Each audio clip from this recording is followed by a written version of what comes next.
আসসালামু আলাইকুম আরব আমিরাত প্রবাসী ভাইরা। আশা করি আপনারা সবাই ভালো আছেন। আজকের ভিডিওটি অত্যন্ত গুরুত্বপূর্ণ, বিশেষ করে তাদের জন্য যারা এখনো আরব আমিরাতে যাওয়ার স্বপ্ন দেখছেন। বন্ধুরা, এখন আর হাই প্রফেশনাল ভিসা দিয়ে কোনো লাভ হচ্ছে না, কারণ বাংলাদেশিরা চায় লেবার ভিসা। আমরা সবাই জানি আরব আমিরাতে এখন প্রায় সব ধরনের ভিসা বাংলাদেশিদের জন্য বন্ধ। তবুও কিছু কিছু জায়গা থেকে খবর পাচ্ছি ভিসা উঠছে। আর ঘটনাটা সত্য, কিন্তু প্রশ্ন হচ্ছে এই ভিসাগুলো কারা পাচ্ছে। অনেকেই জানেন না, অনেকে আবার ভুল বোঝেন। কেউ কাউকে দোষারোপ করেন, বলেন আমি কেন পাচ্ছি না। আসলে এই যে ভিসাগুলো উঠছে এগুলো সাধারণ ভিসা না, এগুলো হচ্ছে হাই প্রফেশনাল ভিসা, যেটা শুধুমাত্র তারাই পাচ্ছেন যাদের আছে সত্যিকারের ডিগ্রিধারী, যেমন অনার্স, মাস্টার্স বা প্রফেশনাল সার্টিফিকেট।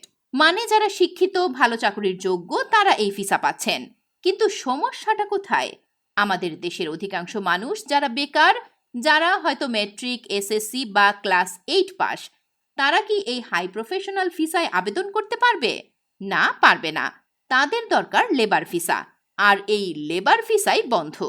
বিশ্বাস করুন, যদি শুধু এই একটা ক্যাটাগরি লেবার ভিসা খুলে দেওয়া হয়, তাহলে এক মাসে লক্ষ লক্ষ বাংলাদেশি আরব আমিরাতে প্রবেশ করবে। তাই আমরা স্পষ্ট করে বলছি, আমাদের হাই প্রফেশনাল ভিসার দরকার নেই। কারণ যারা শিক্ষিত তারা অন্য দেশেও যেতে পারবে, তারা নিজের ব্যবস্থা করতেও পারবে। কিন্তু যারা সাধারণ মানুষ, যারা শুধু শ্রম বিক্রি করে পরিবার চালায়, তাদের দরকার লেবার ভিসা। এছাড়াও আরেকটা জিনিস খুব গুরুত্বপূর্ণ, ফ্যামিলি ভিসা।